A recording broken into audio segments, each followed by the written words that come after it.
সূরা ইয়াসিনের ভিতরে এমন একটি আয়াত আছে যে আয়াতটা যদি আপনি সদা সর্বদা পড়তে পারেন, আল্লাহ পাক রব্বুল আলামিন আপনার যত সমস্যা রয়েছে সবগুলাকে আমার আল্লাহ সমাধান করে দিবেন।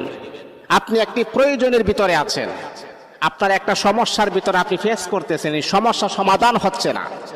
আপনি আল্লাহ পাকের এই মহাগ্রন্থ আল কোরআনের সূরা ইয়াসিনের এই মহামূল্যবান আয়াতটা আপনি পড়েন, দেখবেন আল্লাহ পাক রব্বুল আলামিন কোথায় থেকে এমন কিছু জিনিস পাঠাবে যে জিনিসটা পাঠানোর পরে আপনার সকল সমস্যা আমার আল্লাহ সমাধান করে দিবেন।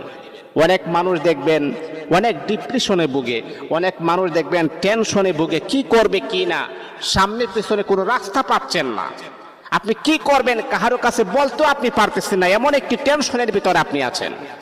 আপনি সূরা ইয়াসিনের এই আয়াতটা আপনি পড়বেন, সালামুন কাওলাম মির রাব্বির রহিম, আপনি 141 বার আপনি পড়বেন।